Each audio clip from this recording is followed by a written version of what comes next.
మిత్రులందరికీ నమస్కారం ఫ్రెండ్స్ ఈరోజు ప్రధాన దినపత్రికలన్నీ కూడా చూడడం జరిగింది. ఎక్కడ కూడా టీచర్ ఎలిజిబిలిటీ టెస్ట్ టెట్కి సంబంధించి కానివ్వండి, డిఎస్సి ఉపాధ్యాయ నియామక పరీక్షకు సంబంధించి కానివ్వండి, ఎటువంటి అప్డేట్స్ అనేవి లేవు. ఓన్లీ టెట్ వెబ్సైట్లో ఆల్రెడీ మీకు తెలియచేయడం జరిగింది. ఎలక్షన్ కమిషన్ క్లారిఫికేషన్ వచ్చిన తర్వాత టెట్ రిజల్ట్ విడుదల చేస్తామని చెప్పేసి మాత్రం టెట్ వెబ్సైట్లో ఇక్కడ మనకు ఒక అప్డేట్ అయితే చేస్తున్నారు. ప్రస్తుతం డిఎస్సి పరీక్షలు నిర్వహించాలా వద్దా అనేది కేంద్ర ఎలక్షన్ కమిషన్ చేతిలో ఉంది. కేంద్ర ఎలక్షన్ కమిషన్ స్పష్టంగా వివరణ కోరే అవకాశం అయితే ఉంటుంది. ఎలక్షన్స్ టైంలో ప్రతి చిన్న అంశాన్ని కూడా చాలా సెన్సిటివ్గా డీల్ చేసే కేంద్ర ఎన్నికల కమిషన్ దీనిపై నిర్ణయం తీసుకోవాల్సి ఉంటుంది. మనకి దీనిపై స్పష్టత అనేది ఎప్పట్లోగా వచ్చే అవకాశం ఉంది సార్ అని చెప్పేసి కూడా చాలామంది అడుగుతున్నారు. 48 అవర్స్లో మనకి దీనిపై పూర్తి క్లారిటీ వచ్చే అవకాశం అయితే ఉంటుంది. సాధారణంగా 1-2 రోజులు జరిగే పరీక్షలైన UPPSC union public service commission ప్రిలిమినరీకి సంబంధించి ఒక రోజు పరీక్ష జరుగుతుంది. మనకి APPSC Andhra Pradesh public service commission డివైఈఓకి సంబంధించి కూడా ఒకే రోజు పరీక్ష జరుగుతుంది. అలాంటిది ఒక రోజు జరిగే పరీక్షలనే వాయిదా వేస్తున్నారు. అట్లాంటప్పుడు 32 రోజుల పాటు జరిగే ఈ డిఎస్సికి సంబంధించి పరీక్షలు ఈ ఎలక్షన్స్ టైమ్స్లో ఎందుకు మీరు ఖచ్చితంగా నిర్వహించి తీరుతామంటున్నారనే అంశాలకు సంబంధించి కేంద్ర ఎన్నికల కమిషన్ స్పష్టత కోరే అవకాశం అయితే ఉంటుంది. దయచేసి అభ్యర్థులందరూ కూడా కాస్త వెయిట్ చేయవలసిన అవసరం ఉంది.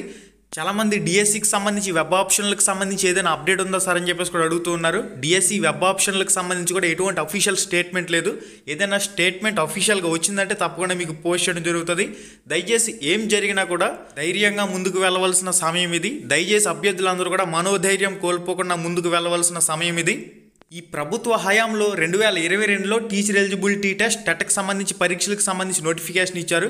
అప్పుడే డిఎస్సికి సంబంధించి నోటిఫికేషన్ విడుదల చేసి 6 నెలల ప్రిపరేషన్ సమయం ఇచ్చి పరీక్షలు పూర్తి చేసి ఉంటే ఎవరు కూడా పరీక్షలకు అడ్డు చెప్పేవారు కాదని అభ్యర్థులందరూ కూడా వాపోతున్న పరిస్థితి. హడావిడిగా ఎన్నికల స్టంట్ కోసం లాస్ట్లో డిఎస్సికి సంబంధించి నోటిఫికేషన్ ఇచ్చి టెట్కి సంబంధించి నోటిఫికేషన్ ఇచ్చి పరీక్షలు పెట్టి అభ్యర్థుల్ని ఎన్నికల్లో పాల్గొనీయకుండా ఎన్నికల స్టంట్ కింద డిఎస్సిని ఉపయోగించుకుంటూ ఉన్నారు. ఇటు ప్రతిపక్ష నేతలు కూడా స్పందించవలసిన అవసరం ఉంది.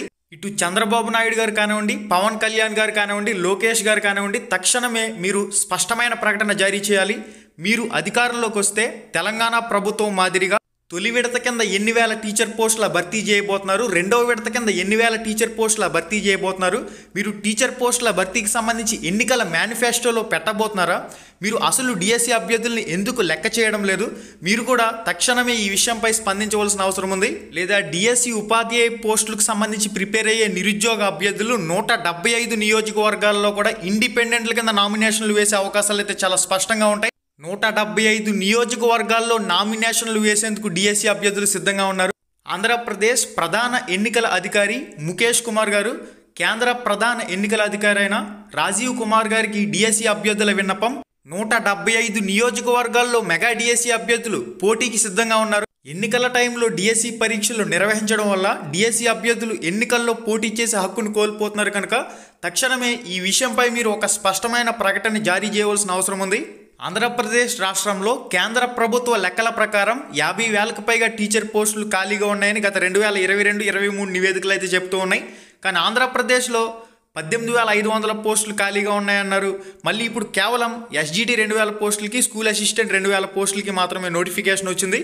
ఆంధ్రప్రదేశ్లో ఖాళీగా ఉన్న అన్ని టీచర్ పోస్టులు కూడా భర్తీ చేయవలసిన అవసరం ఉంది. ఇది గైస్ దీనికి సంబంధించిన పరిస్థితి. మనకి పాఠశాల విద్యాశాఖ నుంచి కానివ్వండి, ఎన్నికల కమిషన్ నుంచి ఏదైనా పర్మిషన్ రాగానే ఏదైనా అప్డేట్ వచ్చిందంటే తప్పకుండా మీకైతే పోస్ట్ చేయడం జరుగుతుంది.